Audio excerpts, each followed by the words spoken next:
Hello and welcome to special edition of Focus on Liberia. My name is Dennis Jai and we are broadcasting from Atlanta, Georgia. I'm joined with my co-host, Mr.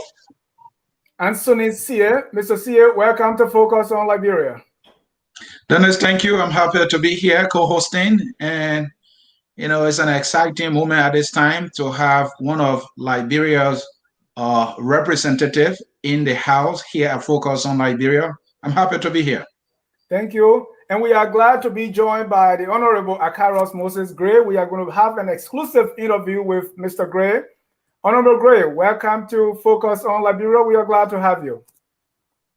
Thank you very much, and I am excited to be on your program as usual. Thank you. And this is our first time to have you. So we are glad to have you. We want to welcome all our viewers from across the globe. This is Focus on Liberia, where we educate, we elevate, and promote all things Liberia. Continue, Mr. Gray, Honorable Gray, you were saying something. Yeah, so basically, I'm excited to be here, and my coming on this program is belated because you've been in conversation with me for some time. But again, I hope that I will be able to do exactly what is expected of me, and we'll have a cordial conversation tonight. But that may also say I think we have to wave into the people in Atlanta and the United States of America. Thank you so much. Thank you. This is politics because anytime you see a CDC strongman and also representative, I thought it was to bring Focus on Liberia host of the Hour of Politics, Mr. Asonisie. And so these are some the issues that we're going to be going through. According to the representative, he said nothing is left off the table. Mr. C, we'll be looking at the president's nationwide tour. Some call it year-round nationwide tour. Somebody say, let it nationwide tour swing the president month. You can't stop. We also want to look at security and justice concerns in Liberia, the ruling coalition scorecard, allegations against Senator Darius DeLong, the suspension of Yake Koluba representative. Mr. C. Dennis, thank you. And again, we want to once more welcome Honorable Acarous Gray. He is a representative of the people of Liberia, not only his district, and his party is in charge of the governance of our country. And so it is important that we have him, to talk to him about the politics or governance of our country. He is a major political actor in the CDC. And so I'm here. Then they wrote in our first issue there. And let's get started. But Mr. Gray, before we start officially, many of us know you now because we follow these things, but some people just hear the name. So by way of our tradition, if you don't mind, just a little bit about yourself, at least in a minute or two. Who is Acarous Moses Gray? Representative Gray is a very humble young man. A common who grew up, was born on Capitol Bypass, precisely the community called Rock Spring Valley. I ran the GW Gibson era and subsequently grew up and spent some time in Grand Cape.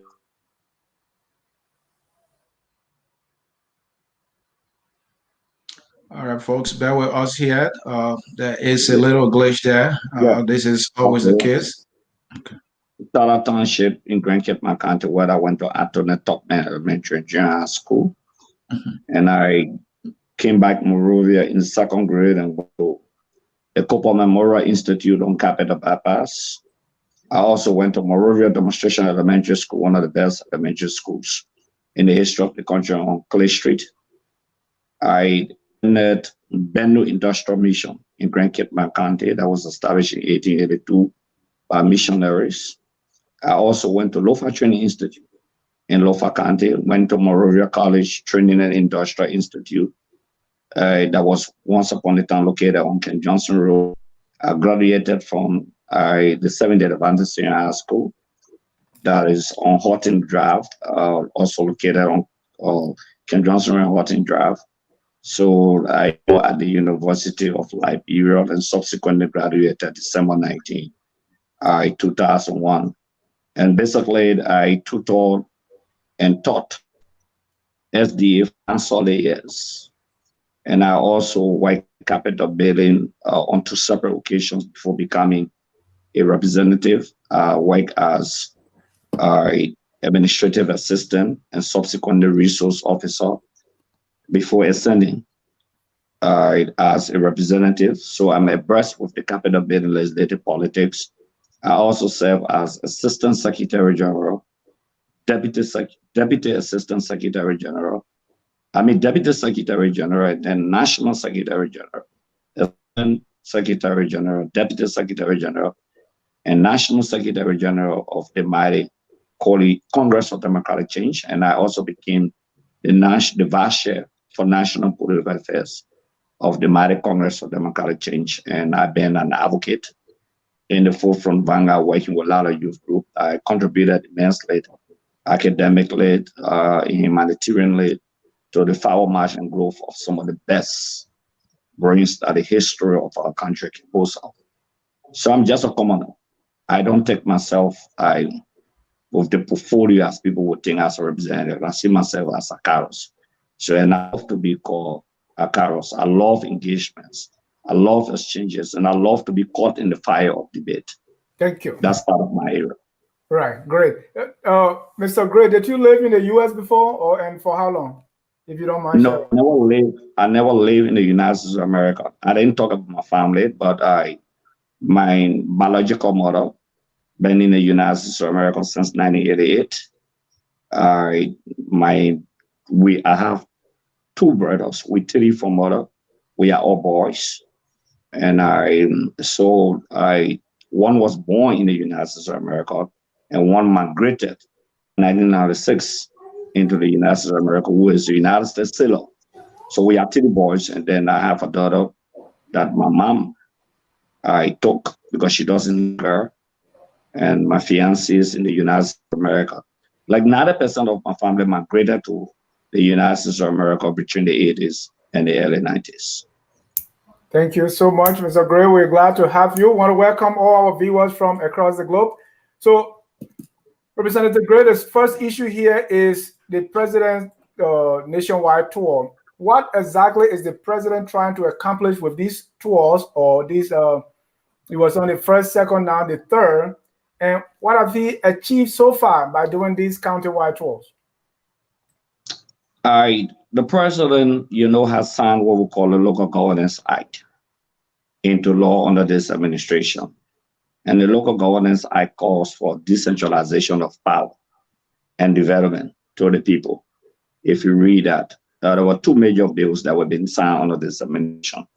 From the onset, the Land Right Bill heavily supports the international partner in the Local Governance Act.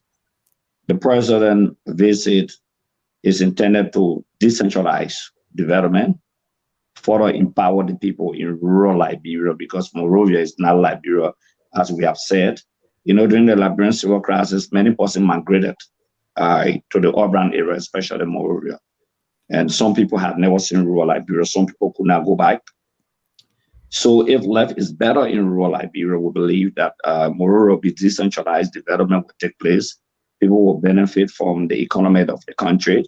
Like the president, cardinal two agenda, beyond the two agenda, but the cardinal has to do with the issue of identification, road network, and embedded with construction of local homes for the disadvantaged Liberians, some of them that have never seen street light in their lifetime, some of them that have never seen a concrete building.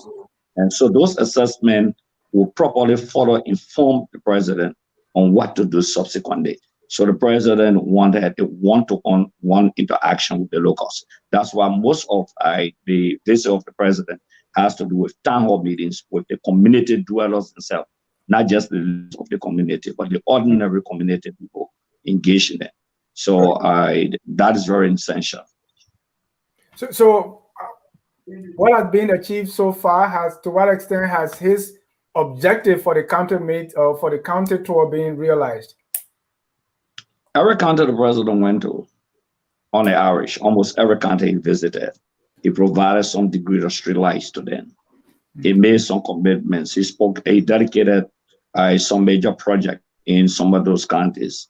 He also made some commitments on the issue of, for example, hospitals construction, for example, rehabilitation of schools, for example, the rubber sport rule, for example, there's a commitment made to jumpstart the rubber sport rule, for example. Bombing, for example, at Tokmanbury, we had electricity, the street lights, that today Buchanan street lights. You can see some street lights in Buchanan, for example. If you went to Grant, I didn't want to call his hometown Sastown, but you've seen some street lights there. It happened in Bon County, it happened in Nimba County, where the president in fact secured a farmland in Nimba County. People of Nimba gave him a farmland. Similarly, in Maryland, it's not strange. You saw district lights, you saw the rural construction dedication that went on.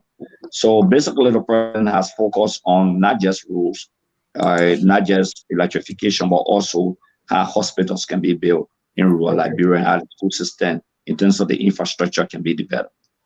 Thank you. We have changed immensely to a great extent. Thank you, Honorable Gray. You talk about the issue of streetlights in most of the areas the president has visited so far. I want to look at this streetlight in a more substantive manner. Most of the lights are just in the street, Honorable Gray. And there's this understanding that I don't think the people need the lights more in the street. They need the lights in their homes. So some people are thinking that it's more of a kind of political project so that our people will celebrate. And they don't have lights in their home, they have lights in the streets. So it's more like trying to tell the students, and if possible, teachers are like, hey, if you want to do anything related to school with the light, go in the street. Don't you see that as something legitimate? Let me quickly, there are definitely quick impact projects. Every government will have some quick impact projects. And besides the quick impact, you have a long impact or long range programs. But maybe you're not fully cognizant of this. The West African Power Pool, for example, coming from the Ivory Coast, has been stretched all the way to Grand Cape County as I speak to you, going into Sierra Leone. Now, if you go on Buchanan Road, you see that the poles have been planted from Buchanan all the way coming to Habel, so that homes can be electrified. Poles are being planted in Grand Cape County as I speak to you on the main road area, where the electrification will reach onto homes, and the poles are about to be planted leading to Ravelsport. Poles are being planted on the Kakatan Highway as I speak to you now. If you got a journalist, you will tell him that you ask a journalist, will tell you that wires are being put up so that they to a greater extent, not less than 90% of the country. Even as I speak to you, Maryland enjoys a better electricity. Or Ganta enjoy better electricity as compared to Monrovia and part of it adjacent. So even Bontangi. So it's not about just putting street lights on, because the question you asked me, what the president has done on these stores about a month now. So I've said to you exactly what he's done immediately. Right. But in terms of electrification, Liberia will go for electricity to a greater extent when it comes to the stretch from Ivory Coast all the way to Grand Cape County, passing through all of the counties. Thank you. Honorable Gray, before we move on to the next issue, the president does not have to leave Monrovia to go to Sastown or Maryland in order to have a street light there. So is that a real purpose of the countywide tour, to plant street, and that's an achievement because he doesn't have to go to have those streets light planted? The people want to interact first with the president. The president, since he got elected into office, it's fair enough that his people talk to him, his people interact to him. So the president tour to the various countries is not just about putting out streetlights. Okay. It's about one-on-one interaction with the disadvantaged masses. If you've been following the development, the town hall meetings, the meeting is not just restricted to leaders of the communities or leaders of county, where people come out to voice out their concerns or their disagreement or agreements. the president take note of that and respond to them adequately. This is very strange where presidents go around in Liberia, sit with the people, not just the leadership, because usually when president then go with this, most of the time they will just sit with the leadership, listen to the leadership. Some of them don't go into the villages and interact with the people. So the president mission also is to have adequate information, maybe on the level of development that those lieutenants have and carry on, how far they go on, etc. Let me start quickly, Dennis. This will be quick. These lights that the president erecting here and there, are they free for the citizen to use? And is there any sustainability plan in place for the lights to be sustained? Because, the ones that were lighted in Morovia at some point went off, and then there were another ones, and then it went off and then back on. So talk to me about the sustainability of these lights. And are they actually free? You talk about the light coming from Kema. Are they free? The street lights will be very free. You know, and I know that people don't pay for street lights. Okay, citizens don't pay for street lights. But electricity going to your home, you have to pay. So the cost will be drastically reduced because now only be depending on our hydro. We're talking about electricity coming as far as Acarous into Liberia. It will be cheaper than what it is as I speak to you currently. So yes, the street lights are lights free, as it's obvious. But with the ones that will be going to your home, is a choice to determine whether you want electricity at your home or not. All around the world, people pay for electricity at their homes. You don't give free electricity at their homes. So, but I can assure you that I can say to you for sure that the issue of this electricity in terms of the sustainable, I'm not just talking about the solar lights that have been placed around, okay, but the sustainable electricity at rural homes, I can guarantee you that is already on course.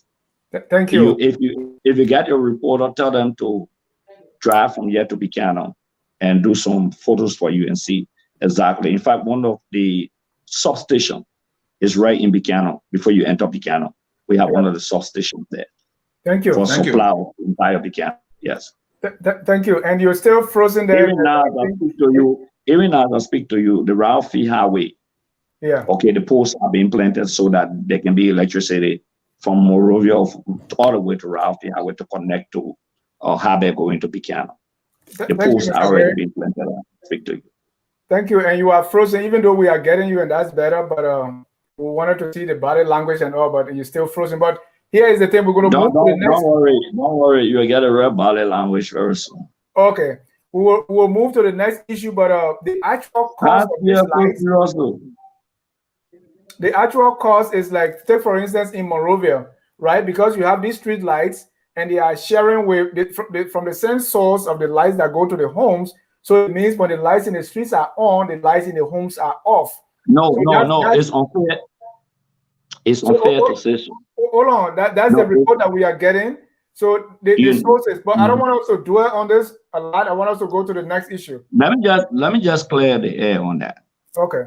The Liberia Electricity Corporation, I remember during the first week, they had some challenges because they just put the street light on, and if there are challenges, they will have to resolve it. I live 9th Street, and I want your reporter to take the camera. When electricity at our home, the street lights are still on currently. So that problem that occurred during the first week has been resolved. Okay. So make no mistake for anyone to tell you that when current are in the rural homes, then the street lights are off, or when the street lights are on, then electricity are not in the homes. It's a fallacy. It's a serious fallacy. We'll prove that. Let's go to security and justice concern. Mr. Sia, go and walk us through some of these issues of security and justice. Let Mr. Gray respond. Mr. Gray, you are in Liberia and you are following things concerning security in the country. The deaths of auditors, widely reported, is something that's still fresh on the minds of many Liberians. That is one of the major concerns. Another is the issue of armed robbers in the country, robbing homes, and some of them, the residents will go at them, and some of them, will be killed.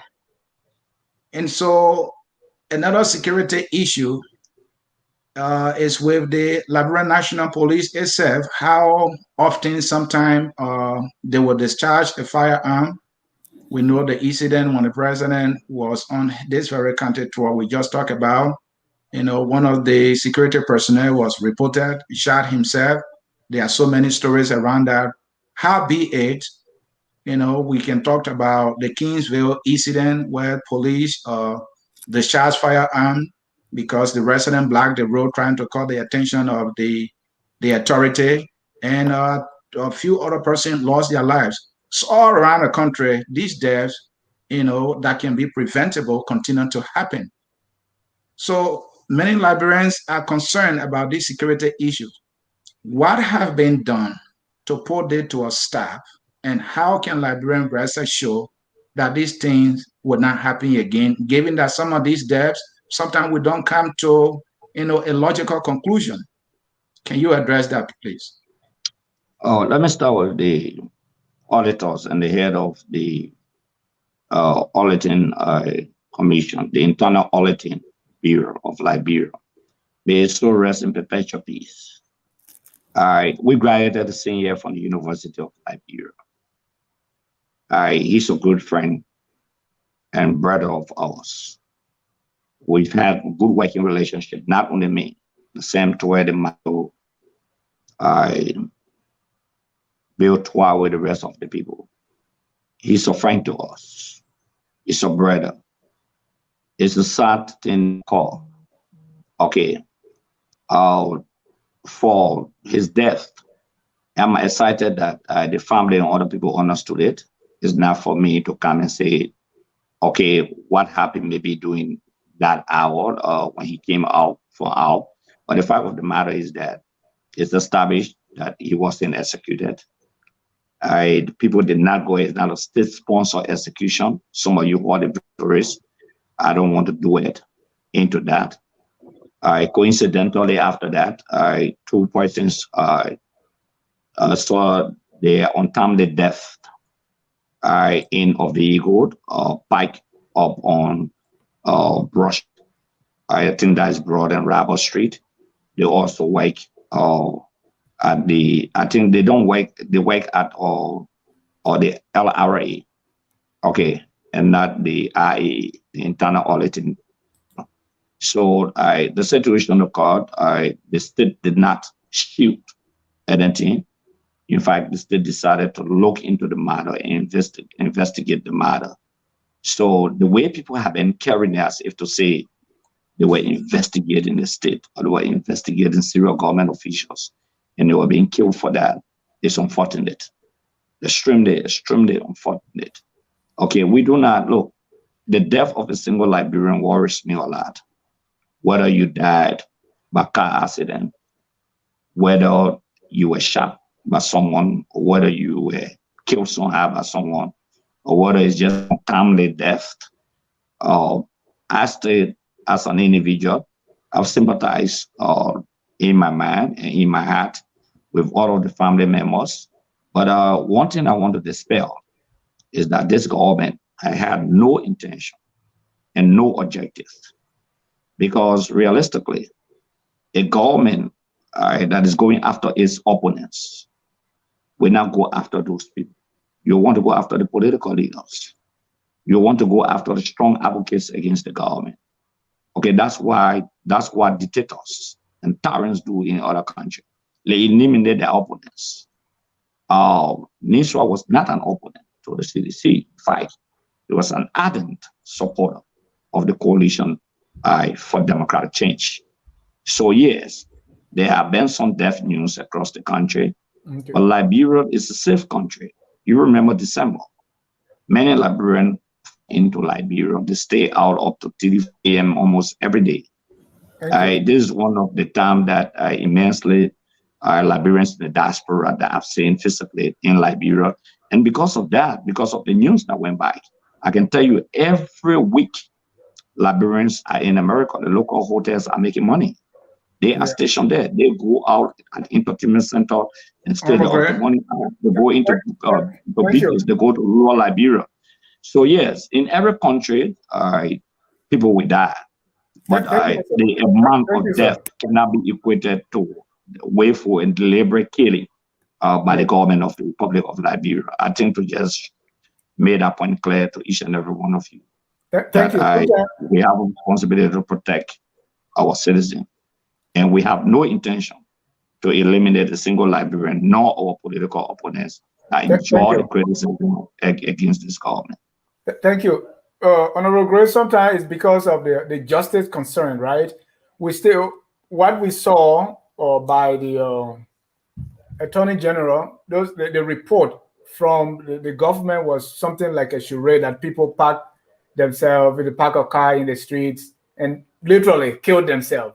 We saw there has still been no logical conclusion to the death of Odell Sherman, the young girl who died. We don't hear of any investigation on the death of the EPS officer who allegedly shot himself. And now we have an incident in Ganta where people are destroying homes, something that even previous government, they claim that they have kicked down the road. So we don't really see, and also not to mention the missing fellows who were at the mines and got missing, and still nothing has been established. So these things are happening, and we don't see justice taking place. We don't see investigation that we believe is credible. Then they are concerned. Don't you think those justice concerns are legit? No. Let me say this to you. Investigation has consistently been ongoing. Consistently. For example, in Nema County, it's a land dispute issue. It's not the first time. It's not strange in Liberia. And and I know that even you in the United States of America, you buy land. Sometimes you go to clear the land. A lot of people come to claim the land. That's why we buy land right laws in Liberia. Okay? Because we want to minimize this whole issue of double selling land. People claiming what don't belong to them, for example, or people building on what don't belong to them, for example. So the issue of land dispute and challenges have been a mammoth issue. Even on the past administration. I remember on Roland Khan he was a senator from Mangibi County. You remember Roland Khan took some boys from my district in Slipway to go and clear his land. And then the community dwellers felt that land was not for Roland Khan, and they executed some of those boys. You remember that sad story where 8 persons got killed. That was not a state-sanctioned situation. It was land dispute between individuals. So to equate that to the national security of the country, to say that the country is unsafe, I think it's unfair. It's great. Let me do a follow-up. May I interrupt you, sir, if you don't mind? The 3 missing boys. In any case, we know Semose will be a suspect because our understanding is that he was the one who dispatched them. And up to now, the missing boys, no one knows where they are. Chances are that they might have died. I don't know of any investigation. I don't know whether or not Semose, let me land, Honorable Gray. I'm going to throw a lot at you here. Whether or not there has been any serious investigation, where is Semose now, who we can all agree or should be a suspect? Now, you were talking about Newswire and the other devs, how they are not political enemies. They are somehow connected to the government, either through the party, but they were in possession or they had knowledge of credible information against the government, talking about corruption. And we can also talk about Matthew Innes. When the news of $16 billion broke, it was during that time. We heard about a hit and run, something that up to now there has not been any conclusion. So these devs, though it may not be political enemies that you try to talk about, but they have information in their possession that can embarrass the government. Don't you think that people are trying to eliminate these individuals so that the government can be embarrassed? No. The first thing they'll go back to the internal audit. Mm-hmm. What information they had that was embarrassing or damaging to the government? What information? They had an audit report in their possession. No. Let me say this to you. Mm-hmm. We have the National Auditing Commission of Liberia. Okay, we had the Internal Auditing Bureau of Liberia. The National Auditing Bureau of our country, okay, the GSE, the General Auditing Commission of Liberia, is the biggest of all. Those audit reports are submitted to the national legislature consistently. Okay, so there was nothing called damaging against this administration that people want to eliminate. Audit Agency did a report on the stimulus package, Honorable Gray, and that report was not looking pretty. It seems to be some people wanted to stop that thing from coming out to the public. Don't you think so? Let me say this: we have nothing to shield. Absolutely nothing to shield. This government has demonstrated transparency, even inviting the United States government to carry on investigation. Let me give you an example. The $16 billion that you spoke of, the Liberian government authorized the GSE, before the GSE, the core report, I think you read about that. That report was done by international partners. In it, the core report exonerated the existing establishment, the report. The GSE raised some critical issues. The opposition that did not believe in the GSE and wanted an international report ran beyond the GSE report and used it as an evidence. So it shows the credibility of this government that we have nothing to hide. Absolutely. Criminal investigations could take years. You know and I know. So the young Liberians got missing. The government has been striving to identify the bodies, for example. You know, sometimes in America, after 25 years before you identify where the killing took place. We all see crime TV, for example, in the United States of America. Some people take 30 years before the true killer, okay, etc. My concern is that once it's not state-sponsored elimination or assassination, that's my concern. Is the government involved into elimination or assassination? The government is not involved into that. Did the government, for example, on the issue of the passport saga, the government there with the FBI of the United States government for over a year to investigate that matter. And they recommended and informed that the passport director was directly involved into the scandal. The government did not hesitate. This government has been very transparent and open to any international investigation.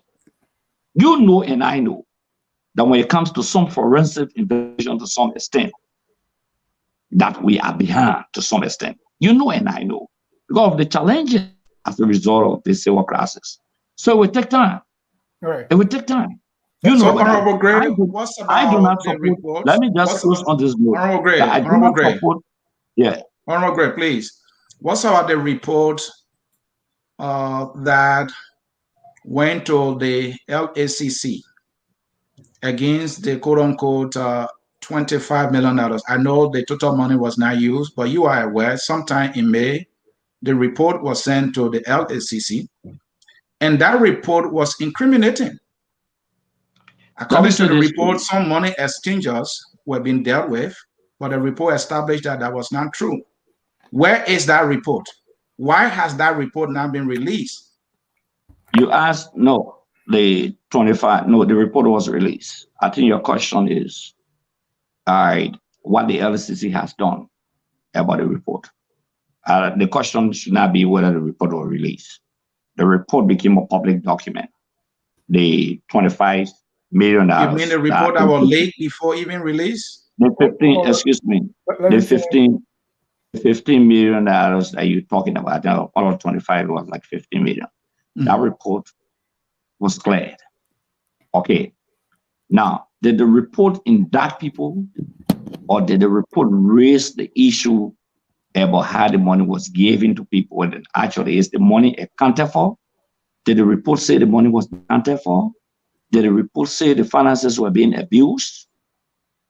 I think the issue that the report raised, I would say yes. How much were abused? Which portion of the report? I don't know the exact amount. But which part of the report says that money was being abused? Let's just end your thought, Mr. Gray, on that one. I think let's be real. How to provide the right information to the public. I know the report discussed some administrative lapses But in that administrative lapses, did the report say $1 million got missing and cannot be accounted for? I just want to see the report. You got the report as a journalist.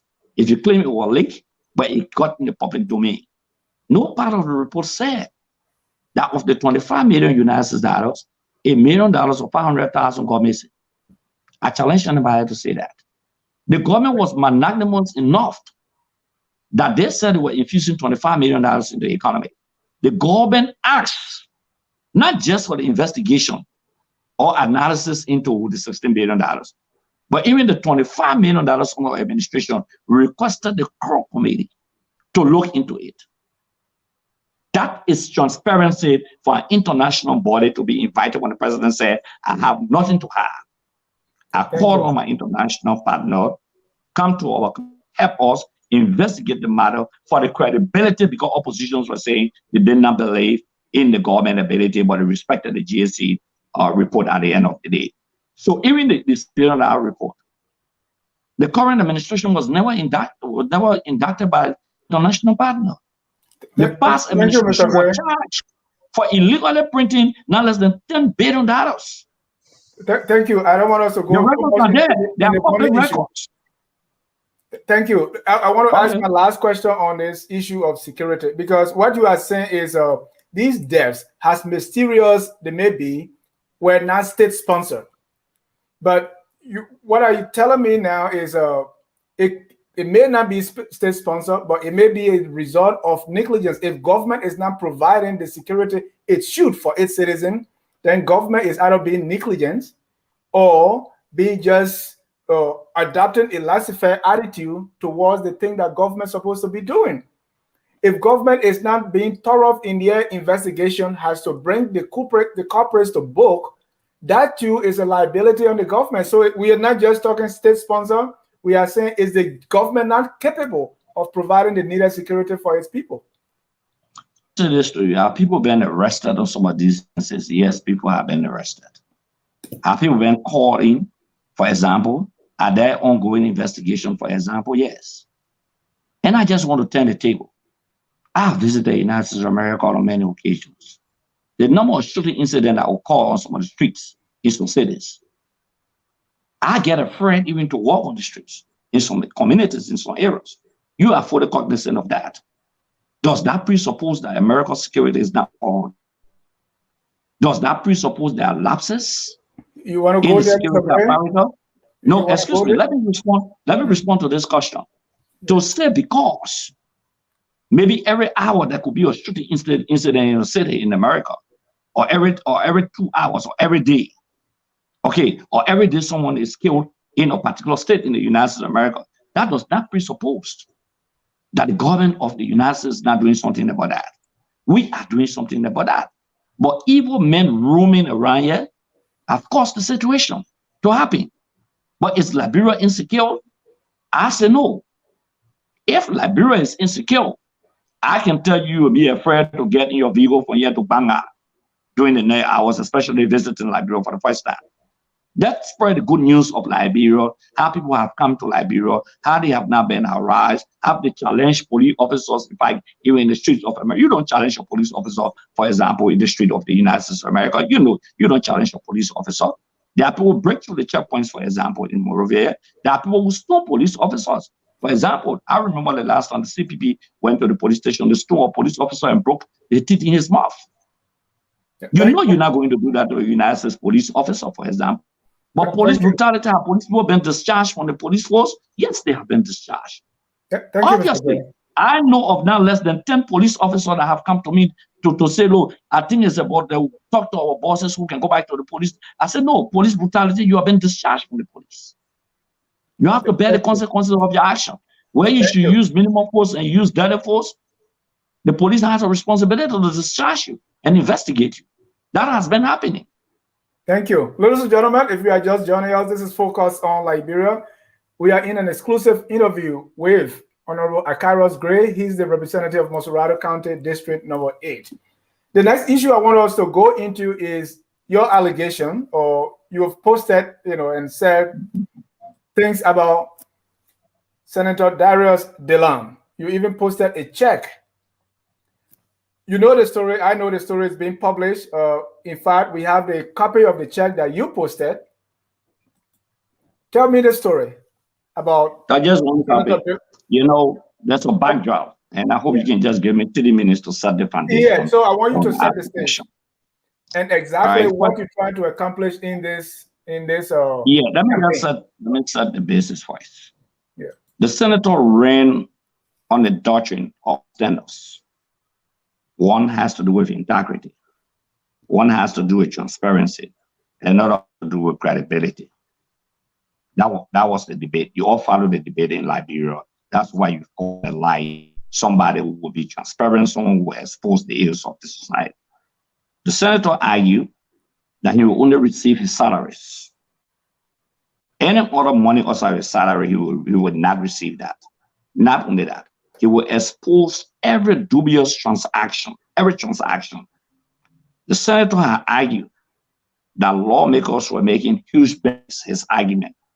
Let me be verbatim, huge benefits. Ensure that those benefits are cut because they must be placed to the educational sector. They must be placed to the sector. Fair enough. The Liberian people chose to provide him a chance as a messiah in Montserrado County. The senator argued that lawmakers have been using luxury vehicles for $45,000. When he became lawmaker, he will use what we call a transportation allowance. He wrote that on his Facebook page to buy a $15,000 vehicle, and he will not use a vehicle that costs $45,000. The first breach of the integrity test was when the senator accepted a $45,000 car. I know some people have argued that the car is assigned to each senator, but I can say this to you. You can make a determination to accept or to reject, and predicated upon that the senator has worked as chief of office staff under former Speaker Snow and under former Senator Joy Howard Taylor, vice president now. He knows that a lawmaker can make a decision that you don't want the car. Nobody going to punish you for it. That money goes back to the government of the Republic of Liberia. That's the stance. The senator said he will take it. The senator accepted the car. The senator provided justification that the vehicle is legitimate. When the senator got to know that the vehicle is legitimate, the vehicles received were not legitimate. He received the same vehicle that I received. The same amount, not the same vehicle, but for the same amount. Okay. That was the first litmus test for the senator. The senator said he would declare assets. Like we are all under obligation by law to declare our assets. The senator went a step forward and said, I will not only declare my assets by law, but I will also publish my assets. If you have seen the assets declared by the senator, I hope you got a copy. The senator declared the benefits, for example, a housing allowance, vehicle maintenance, domestic, etc. What the senator failed to declare on the assets form was his constituency break money. Let me repeat. The constituency. The constituency is part of our benefits. In it, the only core a constituency is $10,000. In the house, is medical and constituency benefit comes to $10,000 or $5,000 each. When you declare an asset, you live in the United States of America, you sign by taking an oath that everything you declare is nothing but the truth. You cannot honor declare your assets. So the senator, you can get to the check issue. Yeah, no, coming to the check. The senator honor declared and did not declare his constituency $10,000 United States dollars, which is perjury under the laws of the Republic of Liberia. In September and October, the senator received few checks. Let me just say between June of last year up to December, the senator received checks. I'm in the possession of not less than 4 different checks. I released 2 of the checks for September and for December that the senator has received checks or constituency money, because SAR said medical and challenge medical. Because SAR came from the House of Representatives, we usually call it medical and constituency. But I said, okay, I realized the Senate called it one constituency. You have received not less than 10,000 United States dollars. You didn't declare that. You announced that you will say it to the public. That's one. You also received extra amount of money, some up to 20,000 United States dollars. The total money received between September and October. After the election, we pulled out the checks. I posted the checks. The senator said on Spoon FM and on all the radio station, I want to be exact.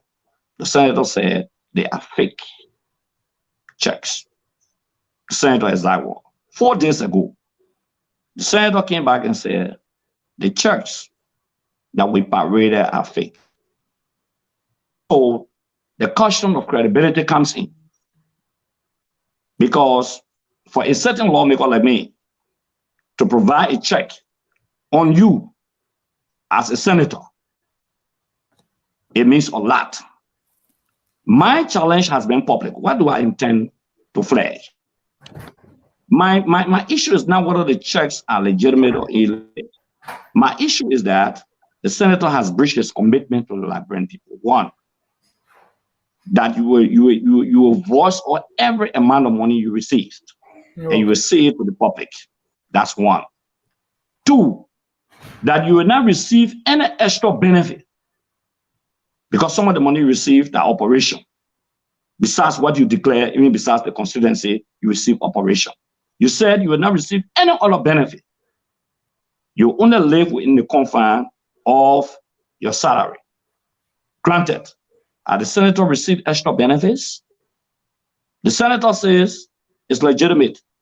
But when the senator got to know that those benefits are legitimate, because those were the benefits we were getting, and that's the benefit he getting. There's no change of benefits. My concern here is that for the senator to deny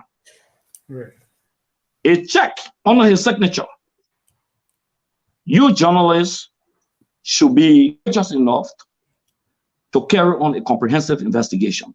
I have said, because I've said, my issue is that a denial, if the senator deliberately and willfully deny what was in cash and given to him, then it raises a national debate. What do I mean by that? I've said to the senator, I call on the media landscape, that if those checks that are paraded or posted, not just the one you posted, if they are fake, I've asked all media institutions to put a black on me for the next 3 years. Honorable Gray, before you end, where did you get one. the senators? Two. Mr. Gray, before you end your thought, where did you get these checks from? I will not disclose my source. Okay, go ahead. But yeah, I will not disclose my source. But I'm in the position, I have the capacity as the third most significant man in the House of Representatives to see beyond the senator. I can possess documents that have reached the desk of the speaker and the pro tem as chairman of the executive before the law to them. If you see our rules, you will see my function. I should be the first person to even collect communication between the House and the executive, and the executive and the House. The reason I ask that, if you got this legitimately, if for instance these checks are supposed to be given to you in your capacity as a representative or someone on the executive, why don't you disclose that? Or did you go and twist somebody's arms to get these, or were these gathered through or some spy network on the senator? That's why it's very important that you tell us.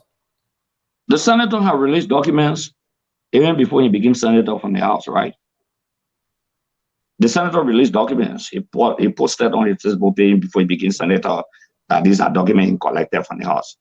He didn't see his source. I think what is important is not the source. Whether these checks are authentic. Whether the senator encashed these checks, he received the amount of money and he did not inform the Liberian people. Just recently, let me say this to you. During the soccer tournament, the county meet, between January and now, the senator received from the county development funds and 17 represented 2 senators, $5,000 United States dollars each. Of the $5,000 United States dollars, $2,000 was intended to help mobilize both the kickball and the soccer team. $30,000 of that money was intended to do either tuition payments or some community development. Up to today's date, the senator who said he will announce every penny he gets, the senator is yet to announce to his constituents, because people are held by what you say and by the standard you bring to the table. The senator is yet to announce that. When Spoon FM asked him, you receive any money of late or recently, he said no. I can tell you, you can call the office of the superintendent down of Montserrado County or the head of fiscal affairs and verify if the senator received this money. These were money that the senator was calling illegitimate. These were money the senator was calling waste of resources of the country that should have been placed into the educational sector of our country, the health sector of our country. The Liberian people voted him and he self-declared himself as the light to transform. Because by standard, the standard of credibility, the standard of integrity, the standard of transparency. Some of you may be shocked. Yeah. Now, these are the standards. So when a senator denies a check that is in his name, somebody raised the issue about the check to say the name is misspelled. Let me say this to you. I want to say this emphatically. The check is now written by the senator. The office of the controller of both houses, either the controller in the House of Representatives or the controller in the Liberian Senate, will write your name on the check. Either you will sign in a book or your COS or whosoever is destined to go and sign for it. So there could be a possibility of a slight error in the spelling, and maybe when they took it to the central bank to encash, he went to deposit it into his account at his bank. They did not consider that it would have been an error. But I can tell you that those checks are legitimate. Right. Those checks, and I will say to you, if those checks are not legitimate, if the senator, like he said, he would take Keith to court in America, I think in America, he'll go to court. I have challenged the senator that I am bigger than Keith. The magnitude of my accusation, because let him take me to court. If you win that case, I want to be expelled from the national legislature. Thank you, sir. Yeah. Honorable Gray, it seems to me you are on a mission to take this senator down, who is already enjoying just the beginning of his 9 years. Are you on a mission here? What do you hope to accomplish with this? See, yes. What do I hope to? First and foremost, I'm not on a mission. Okay. I have been the most criticized lawmaker in the history of the country.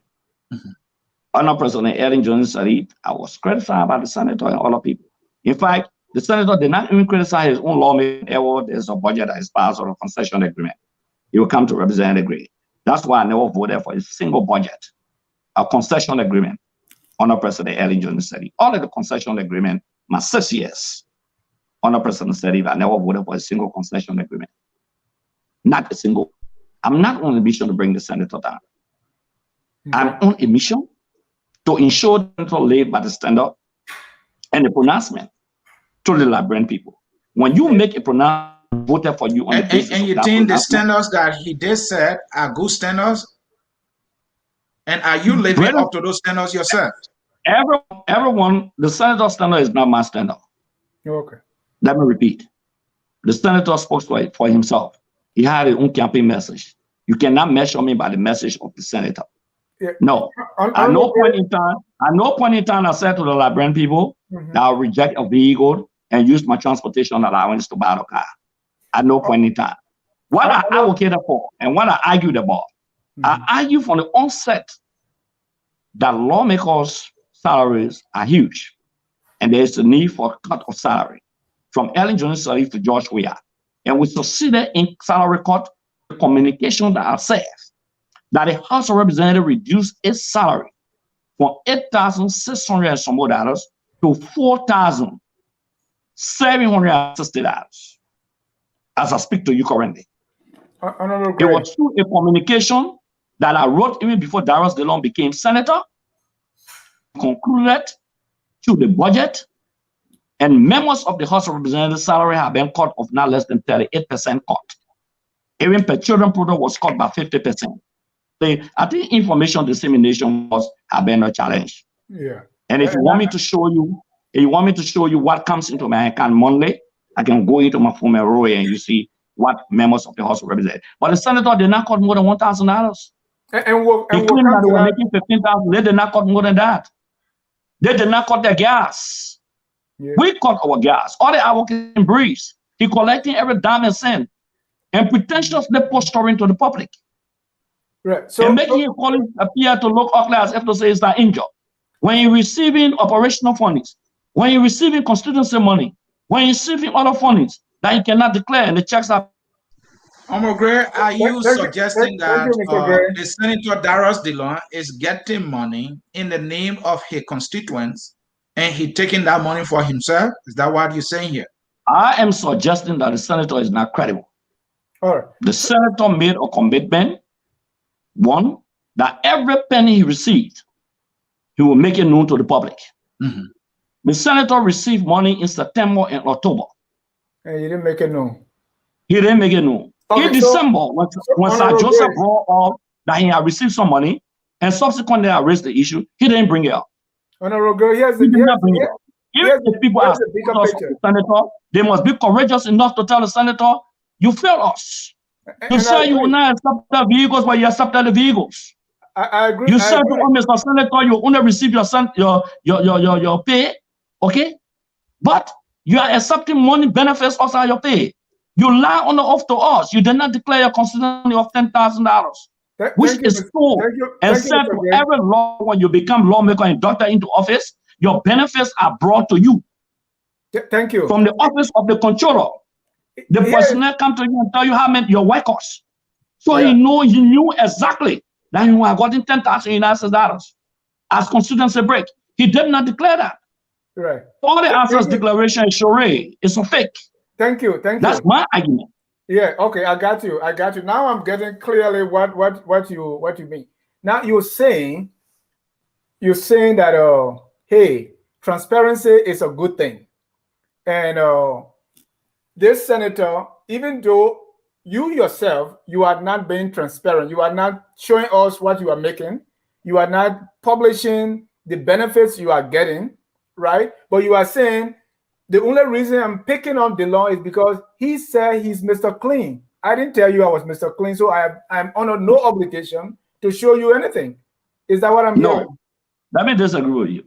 Before Senator Dillon even contested, Honor President Ellen Johnson saw it on OKFM, on Fabric FM, on a Trojan Kiazulu, on Fabric FM. I made known in public full benefits of members of the House of Representatives. I spoke to the issue of constituency, the medical benefits that we get. I spoke to the issue of the salaries we get. Like I'm saying to you tonight, before you say that I told you we're making $4,600 some more dollars on your program, United States dollars, and about 1,000 United Liberian dollars equivalent in United States dollars. I'm saying it tonight, so maybe somebody will say, but you say it before, so at least you can keep this as a record. Okay. So I've made known that. Not only that, Representative Gabriel Nika went on Sky FM 50/50, a program hosted by T. Montserrado under the past administration, and narrated how much we make and everything. Senator Dillon is not the first person. It's not an argument. On salary reduction, he had never been the first person. He had never succeeded legislatively. He said, I will cut 5,000 for my money. Later on, he said 30,000. We all cut our money. We pay school fees.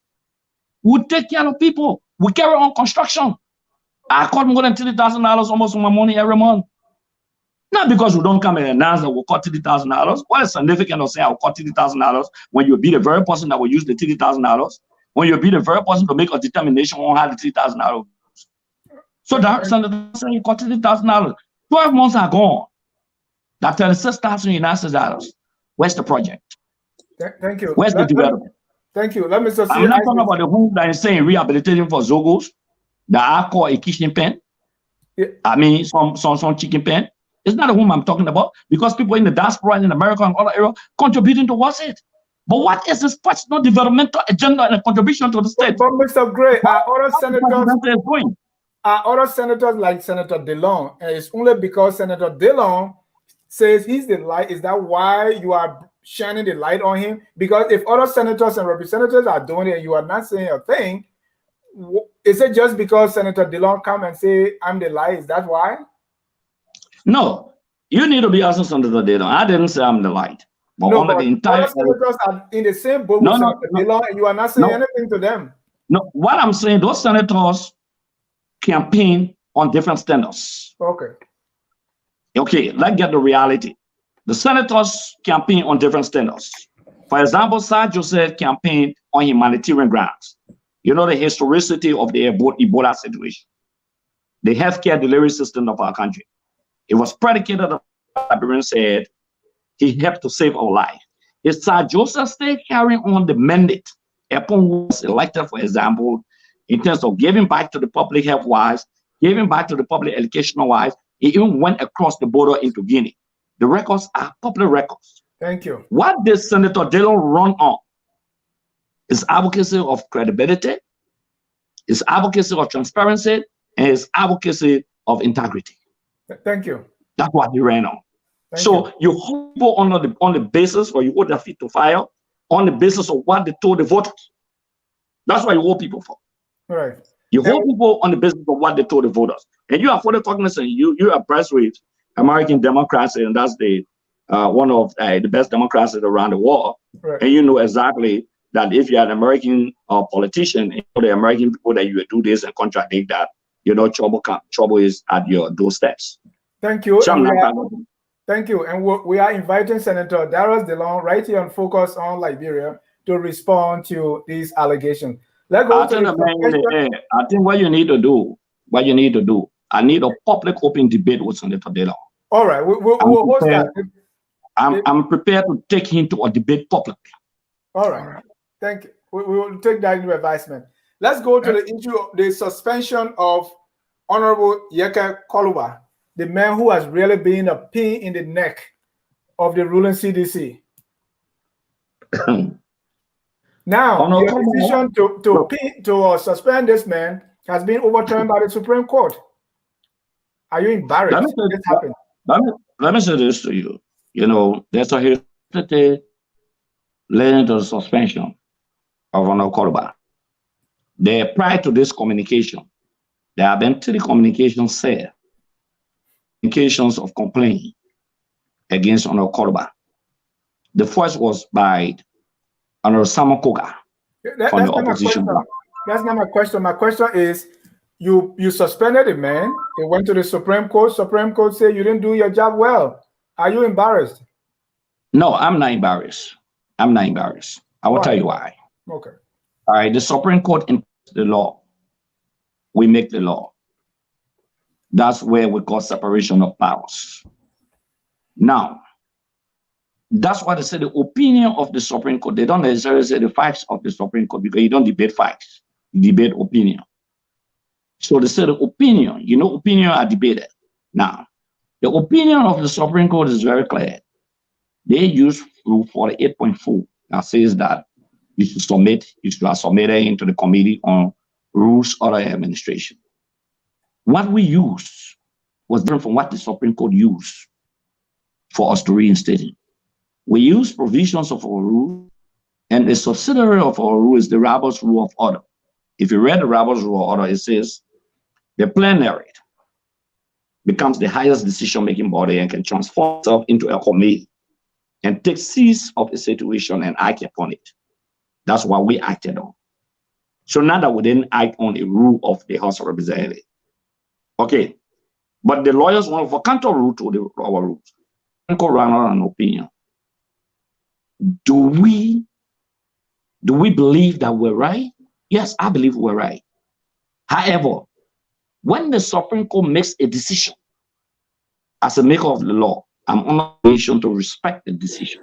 Even if I disagreed with the opinion, because you can disagree with an opinion. You don't have, that's why they have dissenting opinion on the Supreme Court. There are 4 of them. Sometimes 3 will vote in favor, 2 will disagree and write dissenting opinion. Do I have a dissenting opinion?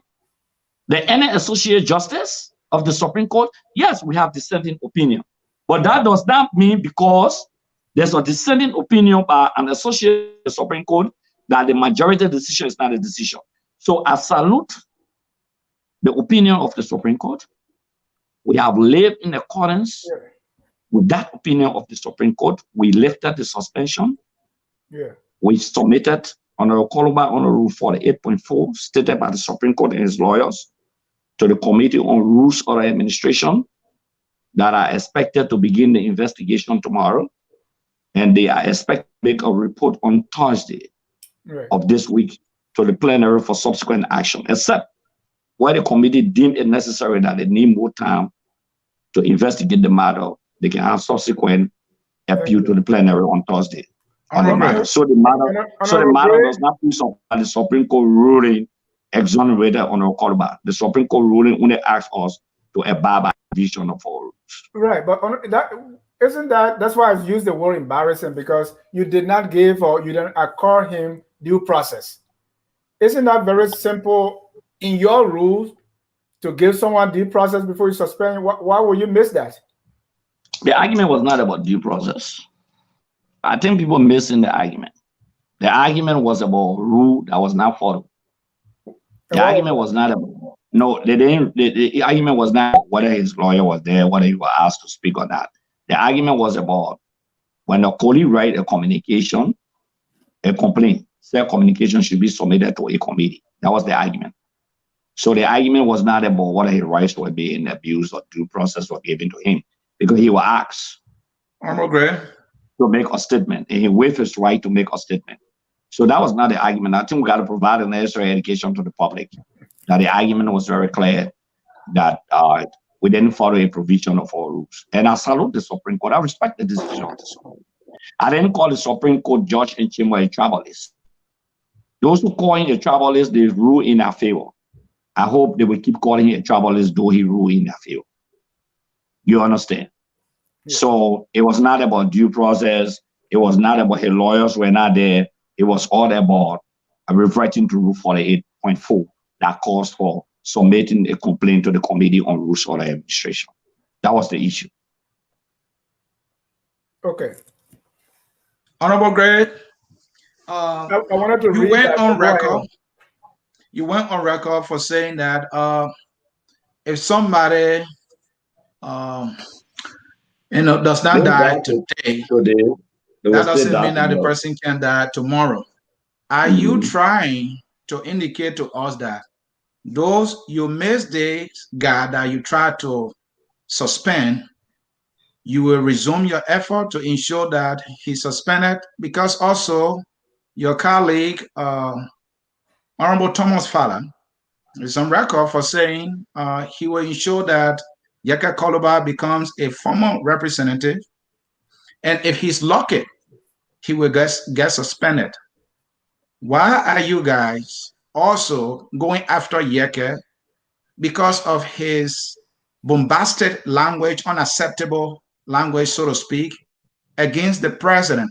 Are you not doing the president bidding here and making the president to look ugly that, oh, your colleagues in the legislature suspending, your political opponent? And if President Weah accepts that, don't you think he will be viewed as this benevolent dictator Mr. Twe talked about? Absolutely not. Let me say this to you. I like the question you asked. It's a very good professional question. Like I say, if you don't die today, you can stay die tomorrow. It's a common Liberian adage. Very common. It means that if a punishment probably was not given to you today, even if you escape it tomorrow, you can still be punished. You are not off the hook. So it means that though the Supreme Court said we should reinstate him, but it does not mean the Supreme Court did not say we cannot investigate him by our rules. Okay, so it was not a physical death. We all know the adage in Liberia. It's a very common talk among us. I guess you know that, what they mean by that. I'm traumatized by the war, so I don't like that death thing. Yeah, okay. I'm not traumatized by that. Yeah, I can understand. Maybe if you see Yaka Koduba, who is former ex-combatant, I mean, you could be baptized by when he said that word, but not by Representative Gray. Okay, because I never had a gun in my life or took a life away. But that's not the issue. Here is a very important issue. Let's get this clear. That was our comment, and then you said no, you asked a question. The quest again, Koluba, is not because of its communication from Thomas Farah. Like I say, 2 different communications have been written, sent to the committee. One instant he refused to even appear. We've pardoned him. There have been a series of discussions, even verbal warning given to him. We have rules in the House. The Constitution says every House must write its own rules. If those rules contravene the Constitution, the Supreme Court can overturn the rules. Under Rule 42.2, it says, Rule 42.2, it says, none of us can insult, abuse, etc. in the confines of the Capitol building. Those who wrote that rule, they're very smart. The confines of the Capitol building is usually envisaged to be outside of session, outside of the plenary or the chambers. We call the place the chambers where we gather.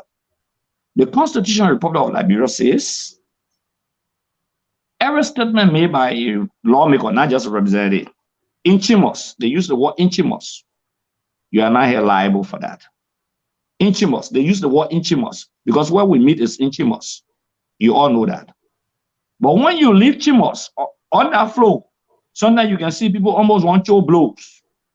Sometimes you can listen to their exchanges because there's a privilege given in chambers when it comes to statements. They didn't say other actions. So the Constitution said what? Statements. And you know what are statements. That's where you see people moving in the British Parliament, for example, in the Israeli Knesset, for example. You see people moving, some people intimidating, all of those things. Some of the words that come out you may not want to hear. So the Constitution says in chambers, the statements that you made, you cannot be held liable or punished for that in chambers. The complaint written by Honorable Farah catalog series of interviews by Honorable Koluba from Spoon FM, from OK FM, from Tooth FM, from Fabric FM. I think catalog there 5 or 7 different radio station interviews and his action. So the complaint is not only about Honorable Koluba verbal attack on the presidency. You need to get a copy of the complaint. I will try to get it to send it to you so you can be able to read it. It's about Honorable Koluba consistent behavior of bringing the body to public disrepute. I will let him Rule 42.2. Honorable Koluba doesn't only insult the president, he insults the speaker. He insults the seat in the Capitol building. He grants interview. You've been listening to that. Okay. He made reckless statements, for example, outside of the chambers, because you are protected by your statements in the chamber. So it's not an act of wishing thing. I would say to you, you know, I don't miss my voice. I have been one of those who are helped on our Koluba behind the scene. I don't have to say this publicly. I've said he's a new lawmaker. He will grow out of it. There have been complaints. I've spoken fairly about him behind the scene. But he has crossed the line. All right. The body can no more protect him. He has gone beyond. He has violated Rule 42.2. He stood on the public domain and lied to the people that he was coming back and obstructed traffic. That's breach of the peace. Under the Constitution, a lawmaker can be arrested for breach of the peace. He stood on a vehicle in slipper. You don't go to Capitol building with slipper as a lawmaker to go to session. You don't use it as a car to violate, to bring the entire traffic to a halt and park your vehicle in the middle of the road and obstruct free movement. Lawmakers in Pennsylvania, not Pennsylvania, Minnesota, once upon a time were there, some of them were handcuffed for breach of the peace. Honorable Gray, so Yeke, hold on, Honorable Gray. Yeke has been saying he's been targeted because he's been very vocal against the CDC government, the president, and some of you leaders in the CDC are included. And so he's been targeted by the government. He talked about when he was having events in his constituency, People went there. People went to a homes.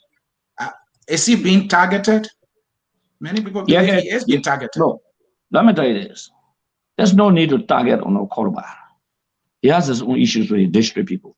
You remember the last time he got into a land dispute with some community dwellers, into a land dispute, and when I claimed the people land, and they fought bitterly. Let me give you the history of myself. When I was represented under President Ellen Johnson Sirleaf, for almost 4 years, every community I went to, there were a group of people who came there to boo stone. You follow the, maybe Google, you will see. Media institutions were reporting Acarous were boo in this community. Supporters, constituents of his district stone him. You know that. The point that I took some people from 12th Street who went to disrupt one of my community engagement to the police station. I complained at the police station. I think you can recall, some of you, my vehicle was even stolen at a point in time. I'm not supporting any act of violence against a lawmaker, nor against a single Liberian citizen.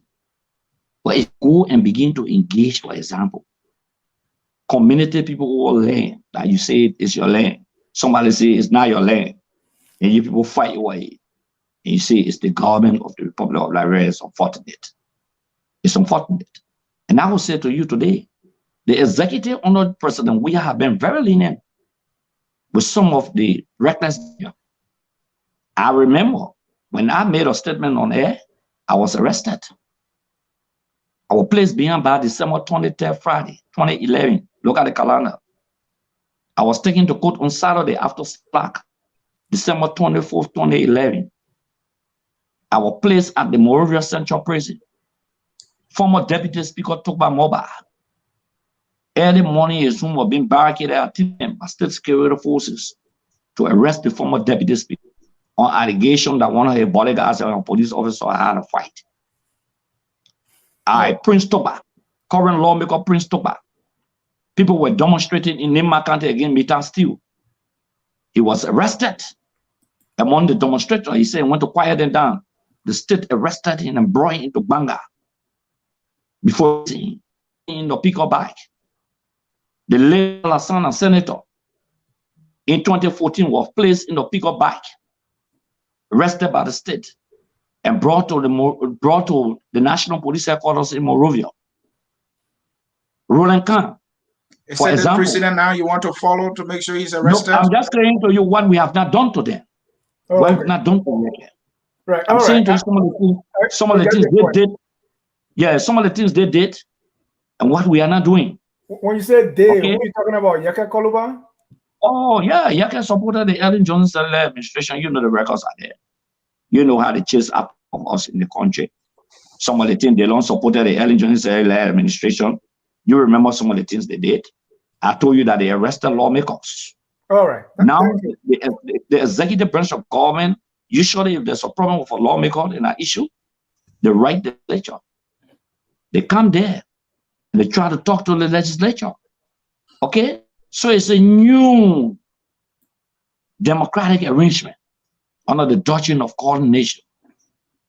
Like before, if I were the police director, when the Okorba stood over the vehicle, inserted the highest seat mother on top of the vehicle, his mother, and obstructed the traffic, I was picking up and carrying to the police station and bundling him and submitting to the court subsequently within this specified statutory period. He's not above the law. We're not above the law. Thank you. Thank you. I want you to know that. Yeah, so no, our decision against Okorba is not a decision because of the presidency. Understood. I've cataloged to you some of the things he's done. The evidence that we presented are evidence on the basis of most of the interviews in granted. Thank you. Especially in the Capitol building yard. Thank you. Especially in the Capitol building yard, where Yeke had even brought his bodyguards to push the door of the session. Thank you. Where Okorba had entered into session not properly dressed and disrupt the entire session. The records are there, the public records. Thank you. I have said Yeke, the biggest theater to vent all your anger and argue is in chambers. We use the intellectual stage of the chamber under President Ellen Johnson Sirleaf and we're bombastic. We stuck to the issues. That's why we didn't get punished. But then, because we knew the theater and understood the rules, that's what we did. So if you say something in the chambers of the floor, a colleague can say because of the word you say, take it back. And the presiding officer will deem it necessary for you to take it back, and you have to take it back. If you cannot take it back, we'll walk you on a session. But once you leave that session, that's chambers, and you misbehave us as a lawmaker, you went and fought, and somebody brought a complaint, and that complaint is written against you, my friend, if the plenary decide to warn you, because under Rule 48.7 says that you could warn. You could warn the first time, you could do it the second time, you could suspend, or you could expel. So the whole argument of today was done an issue at the court. Because once there's a quorum, Article 33 of the Constitution, 37% out of 73. If 10% walk on a session, the quorum is that we still take decision because there was a quorum before started the agenda of the session. For every session to start, there must be a quorum. Thank you. And Article 33 of the Liberian Constitution is clear. So if 10%, I give you an example, they don't want arguing that, oh, they have quorum, and 27% decision, and 7% abstain. But guess what? When they took the decision in the Liberian Senate to invite members of the National Elections Commission to say that they were jaded, there were not more than 10 senators. A quorum of 30 senators, that's 16. Take the camera, go back to that day. You can see all the social network. See how many senators were in session. You did not argue on that decision you people took that day. But you come to contradict yourself on today. I don't know where you learn about today when it comes to suspension. Thank you. Great. And we're going to be following up to see how this goes. We want to talk about one last issue, which is on the, because you mentioned it or you made an inference to it, and that's the War and Economic Crime Court. But before we talk about that, I just have one question on the ratification on the accession to the World Trade Organization. This bill was introduced by James Tonola, and the protocol, when ratified, will enhance Liberia's business climate by providing an environment that is transparent, creating an accessible business climate that exposes the country to fair and competitive foreign business opportunities. All of these are crucial to Liberia attaining its agenda for transformation. And that will, help especially those of us in the diaspora interested in making business over there. Has this ratification been done? This was this was introduced in 2016. Oh, 2016, I got to check it out. I got to check the record. Okay. Yeah. I don't want to be a teacher who will come and lie here to you. Yeah, because I was coming here and I read. I want to check the record. But you talked something about coming home to invest. I think I just want to touch on that before we go further on the next question. Yeah. All right. I will say to you, I'm an ardent supporter of dual citizenship for Liberia. I believe it's one of the biggest means of attracting many professionals in the diaspora to come, not only just to serve the government, but also to contribute immensely to the social, economic, and political growth of our country. For trade, nobody wants to invest in a country and you know that you should be a citizen of the country and they will ask you and deal with you as a foreigner. We got to protect Liberians. So I believe once that was done, we submitted the dual citizenship bill on a fanatical Father and I in February of 2018 when the government got inaugurated into power in 2018. And subsequently, it went to the Liberian Senate, and the Liberian Senate added a lot of restrictions. What we sent did not have those restrictions. The Liberian Senate added. I remember as a one senator, they don't say he doesn't support dual citizenship, and those restrictions were passed right under his very nose.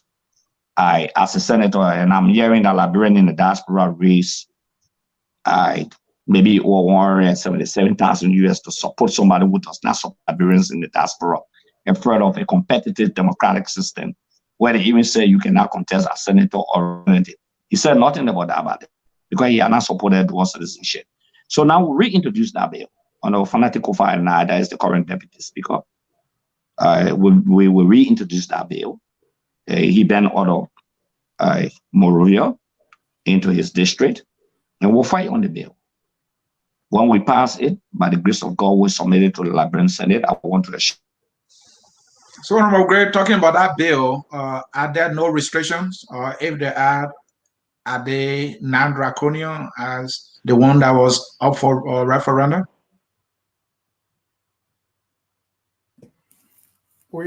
It's frozen there, ladies and gentlemen. If you are just joining us, this is Focus on Liberia. We are in an exclusive interview with Honorable Acarous Moses Gray. He's Representative Montserrado County, District Number 8, and we are talking wide range of national issues right here on Focus on Liberia.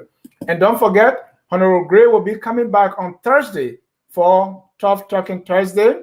That's the program where we debate the issues. As you can see, the topic, President George Weah, Liberia under President George Weah and his chances for re-elections come 2023. Honorable Gray will be back here and we're going to debate the issues on Tough Talking Thursday. We seem to have some internet connection there with Honorable Gray, but Honorable Sia. Yeah, and Dennis, okay, he's back. Bring him in. Bring him in quickly. Yeah, Honorable Gray, I was asking you a question on the dual citizenship bill. Yeah, and whether or not it's a clean dual citizenship bill, or if there are restrictions, are those restrictions not as draconian as the ones that were in the bill that was up for referendum? I'll say this to you. Like I said, probably you didn't get it. I said what we passed in the House, what Honorable Fanatico Father and I submitted in conformity with His Excellency President George M. Weah, didn't have those restrictions, what you call draconian quote-unquote restrictions. When the bill went to the Liberian Senate for concurrent, it was when the Senate added those restrictions that you are calling draconian restrictions under the very nose of the light, who has been sponsored by Liberians in the your light. It's not my light.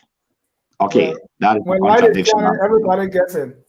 No, some lights are Chinese light or candle light. Yeah. Honorable Gray, I don't want battle light. So yeah, I support the bill 100%. Okay. And I believe that the only restriction maybe in that bill is about presidency and the vice presidency, which is normal in many countries around the world. You know, naturalized citizen, for example, can have a certain position, though it's not naturalized citizen, but similar with dual citizen. Because one of the things some of the colleagues have been raising has to do with the national defense of the country, for example, the defense minister, for example, okay, and national security advisor, for example. Even looking at the security apparatus, for example.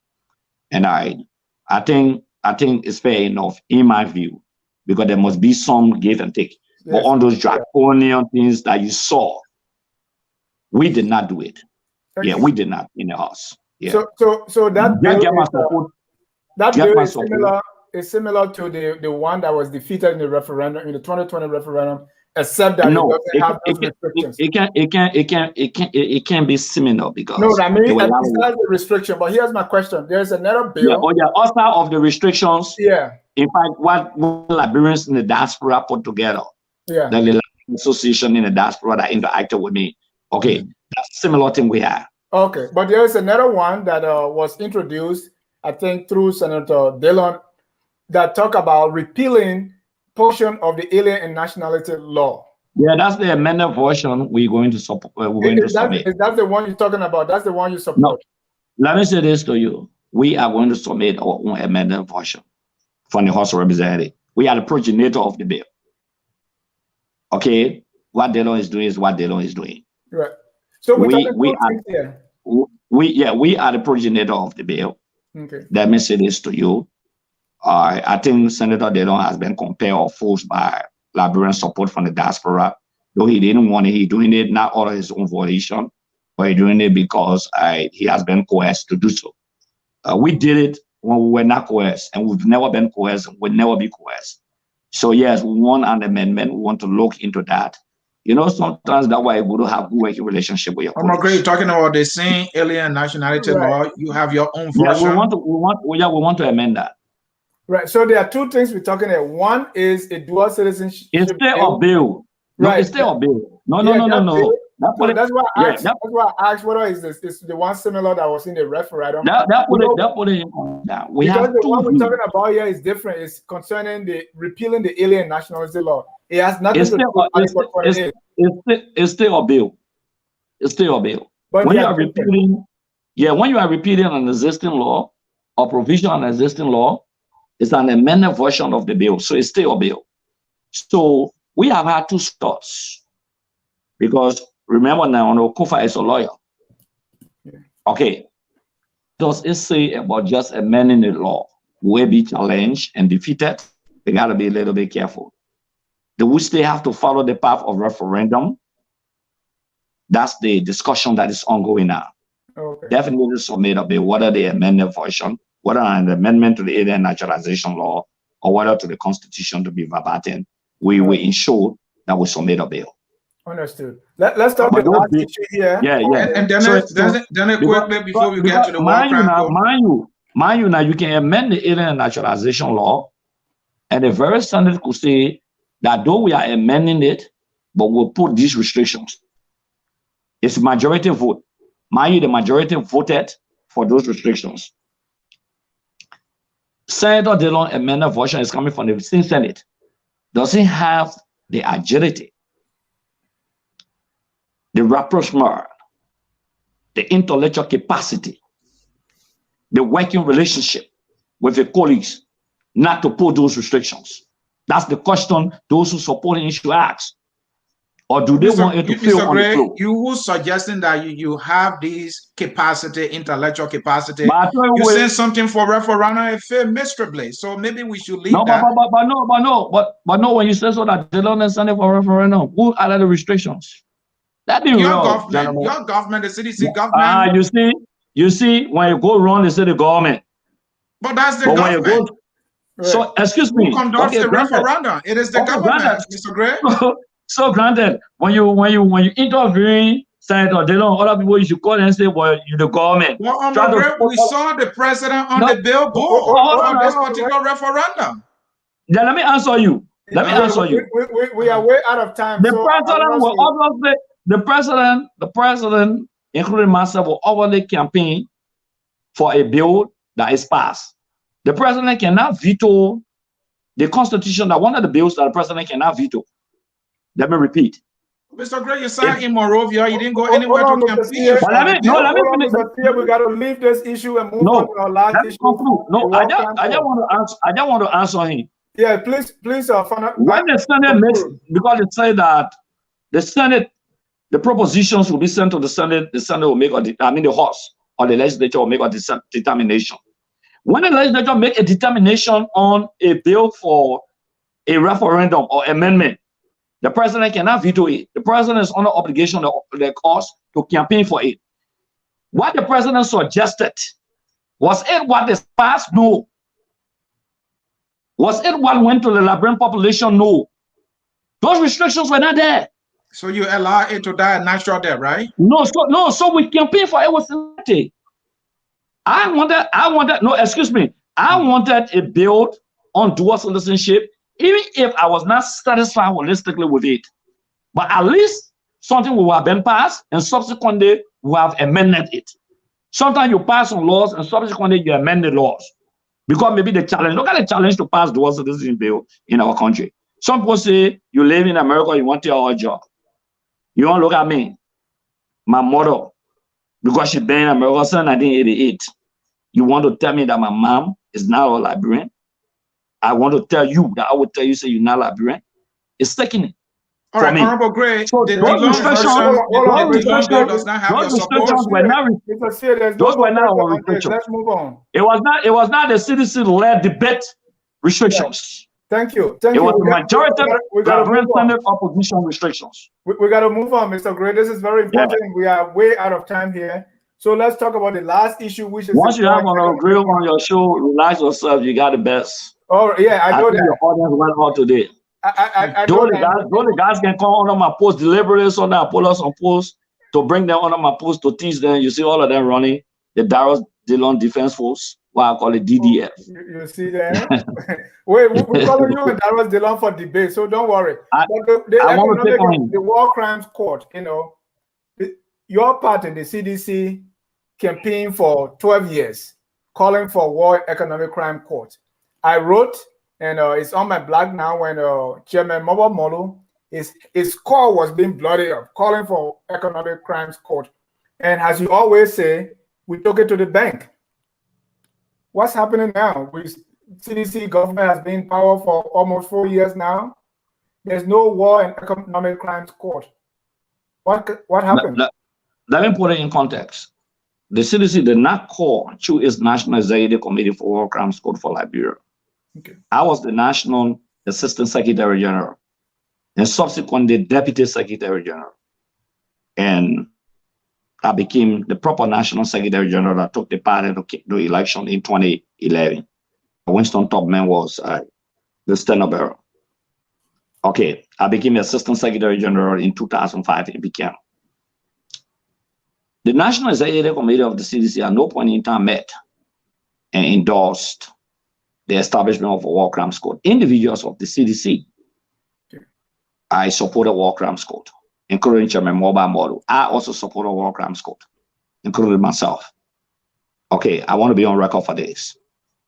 I also recall vividly that on a mobile at a point in time, we asked him for the night, because I could not follow any advocacy. I was the Assistant Secretary General. We asked that on a mobile can form his own civil society organization and they established what we call the Forum for the Establishment of War Crimes Code for Liberia. I think you can remember that. Headed by Mobile Kim Model, Baka Jariba, the rest of the people were all part of it. So the CDC as a party didn't make a policy statement to announce to its National Executive Committee, the highest decision-making body, a War Crimes Code establishment. But ask me for my opinion. I support a War Crimes Code for Liberia. Let me repeat. The president too does? Let me repeat. I've said consistently, and it's sad, gentlemen, it's sad. You know, it's very sad. When we had the 15,000 army troops in Liberia, and I'm sorry, I'm not speaking on behalf of the government, but I saw some international conspiracy. I'm not speaking for the government, I'm speaking as Acarous Gray. Okay.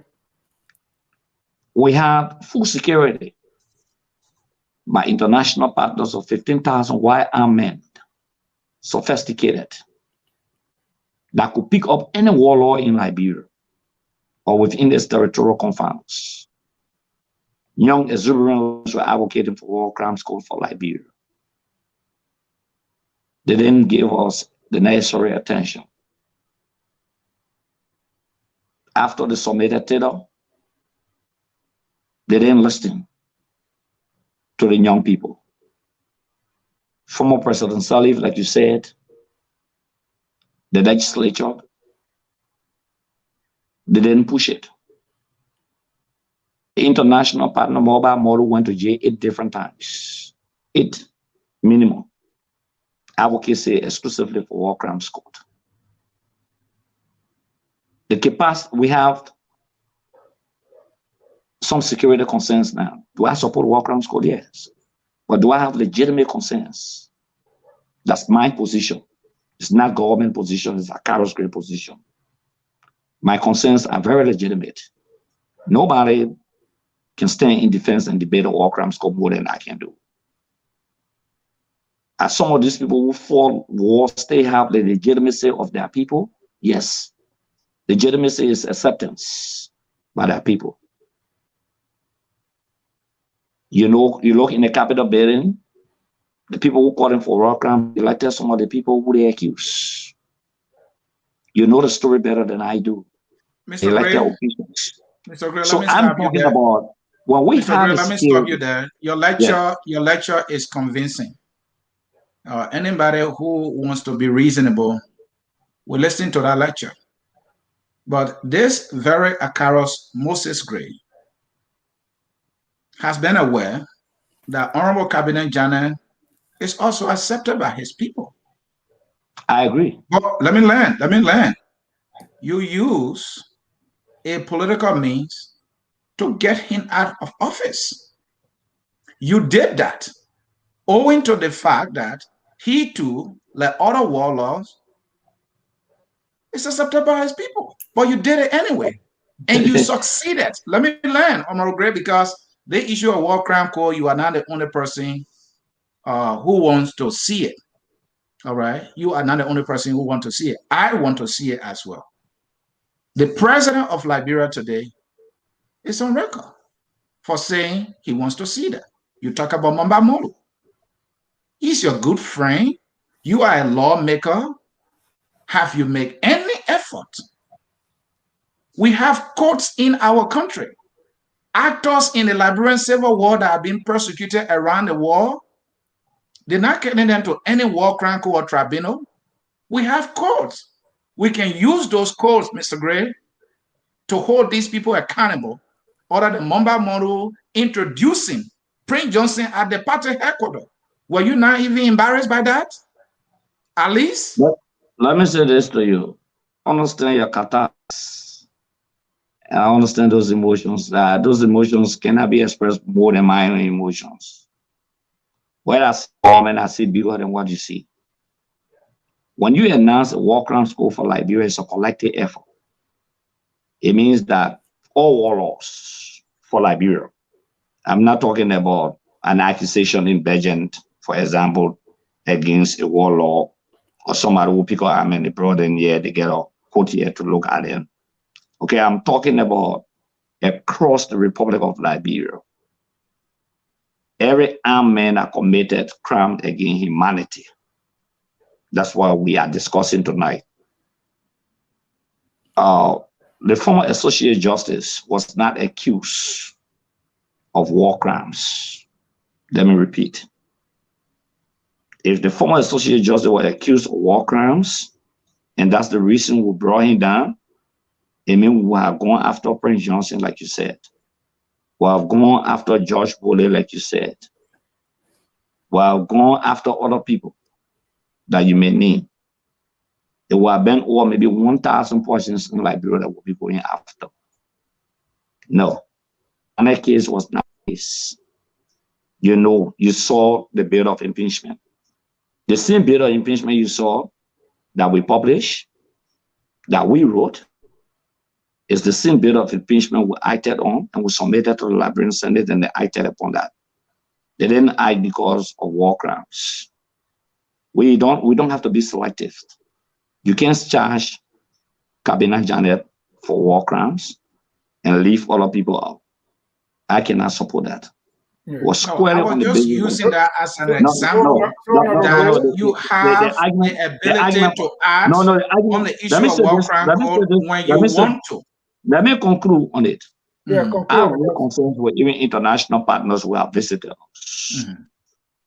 As I speak to you, they are still engaged with the legislature. As I speak to you now, they are still engaged with the legislature. The international human rights groupings, etc., are engaged with the legislature. Some of the concerns that I have raised, I will say I didn't say we. Who sponsors the court? It's not just establishing a court. But, Mr. Gray. What's the commitment? Excuse me, let me finish. Yeah, because I know where you're going with this. What's the commitment? Don't say you know. Let me conclude. Give me the opportunity. I'm your guest. Yeah, I know. I know. I just want to. You asked the question just 1 minute. I'm telling you the concern. Go ahead. Liberia cannot sponsor crime squad. Over 20+ million that was used to prosecute justice alone. So the issue of national security, the issue of sponsoring the court, those are not good issues to raise. When those questions are answered, for me, I want you to look in my face tonight. I fear no one in my lifetime. Representative Gray, fear no one.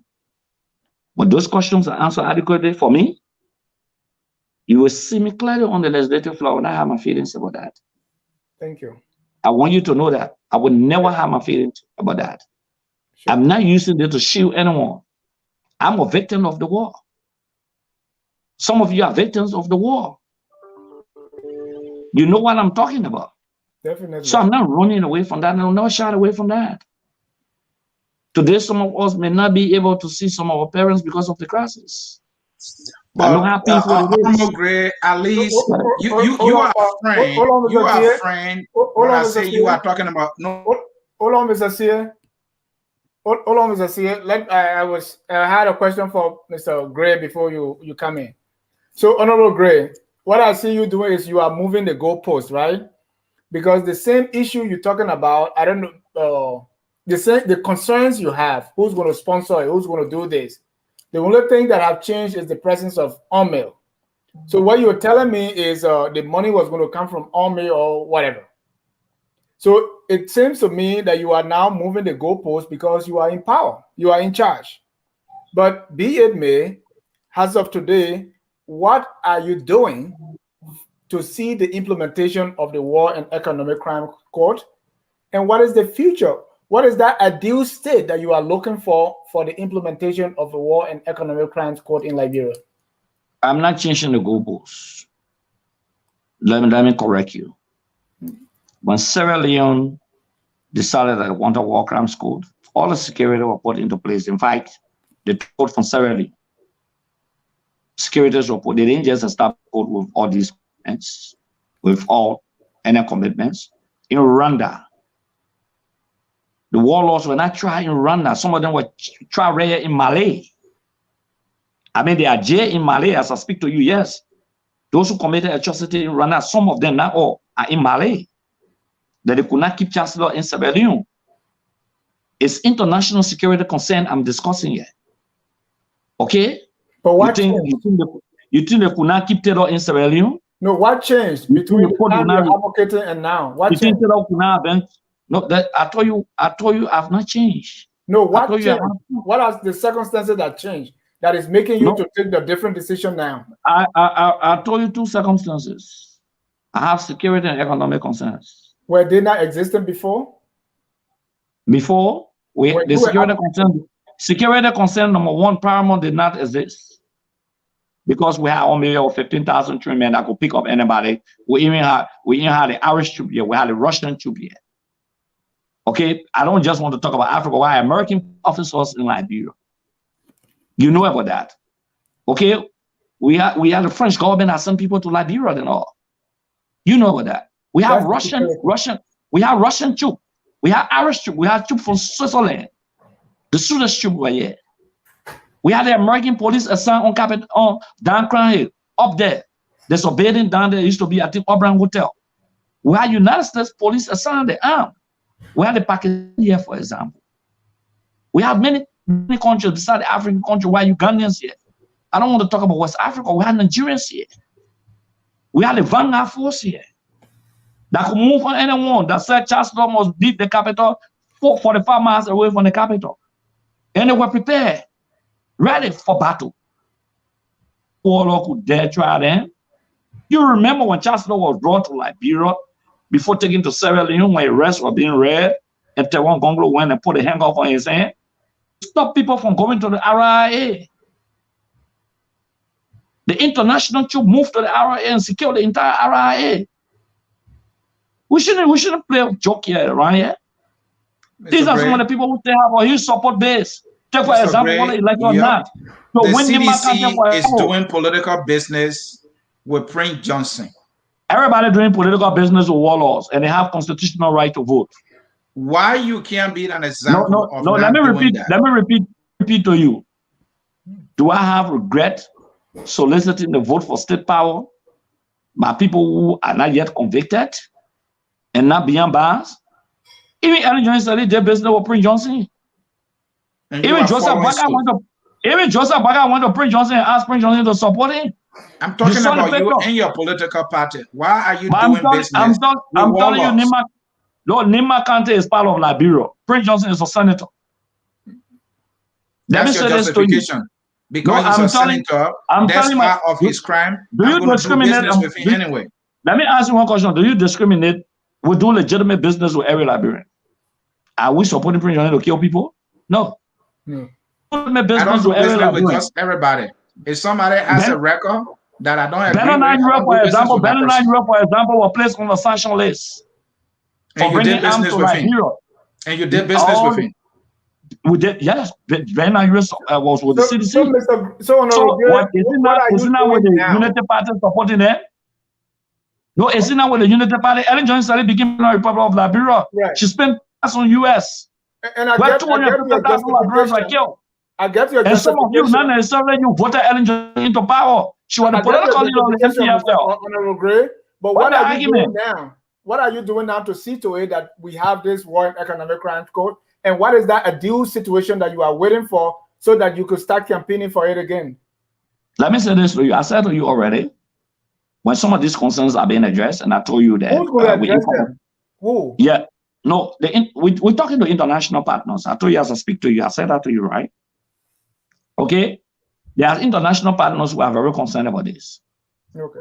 They've made it that, in fact, like the International Human Rights Commission, they made it that due to the last time I remember the European Union delegation to Liberia, including the head, met the Committee on Foreign Affairs.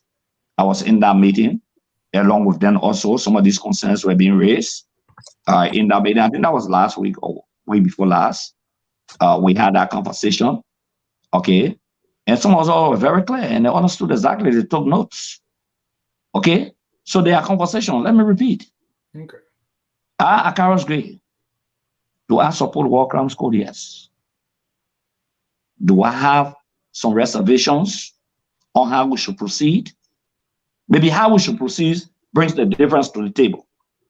Okay? You may think how to proceed differently. I may think how to proceed differently. We can put all of these ideas together and have a discussion.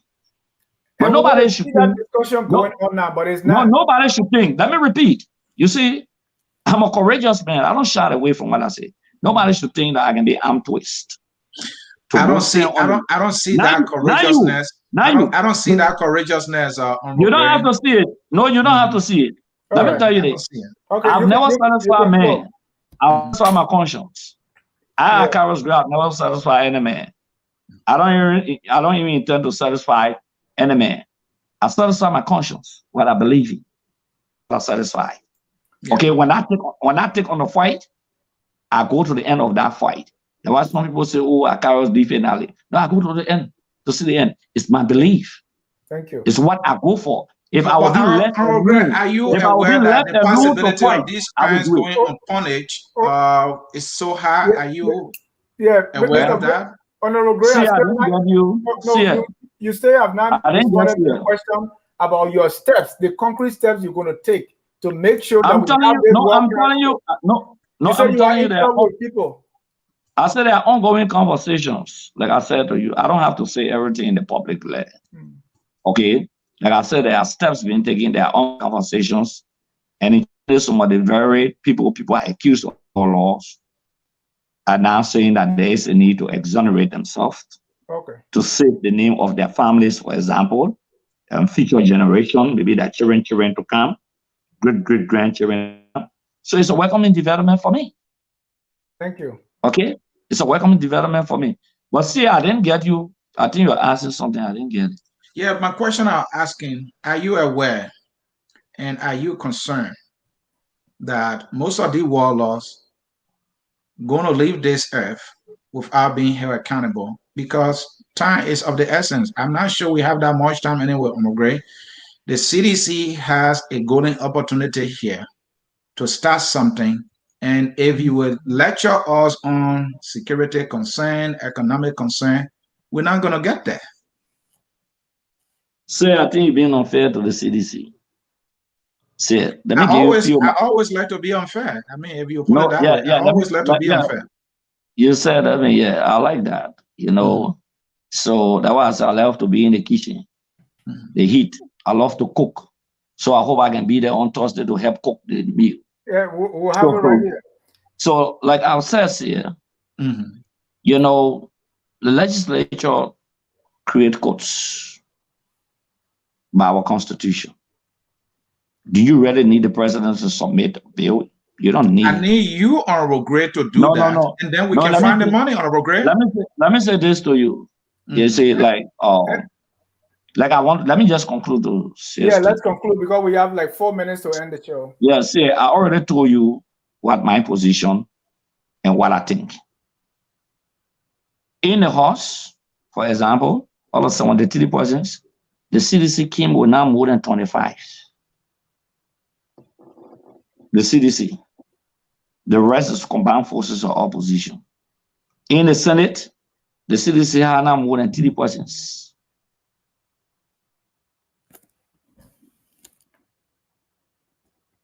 We are listening. Honorable Gray, are you with us? I think he froze there. Okay. And ladies and gentlemen, again, this is Focus on Liberia. We are discussing with Honorable Acarous Gray. He's Representative District Number 8, Montserrado County, and we've been talking a whole lot of issues. If he unfreezes, we'll be asking Honorable Gray for his closing remarks. And sorry, we are not able to go through the comments tonight. This is, we're definitely going to have Honorable Gray back on Thursday in a show called Tough Talking Thursday. And that's the time we're going to go more into politics. All right. So, Mr. CEO, let's conclude. Yeah, I think let us conclude. It was good that we had Honorable Acarous Gray. I'm sure that he will come again. Then we will be able to have another conversation, some questions for him again. We are sure that he will be more than willing to come again. I chose to make sure that he's comfortable. The next time he comes, the glove will be off. He said he likes to be in the kitchen.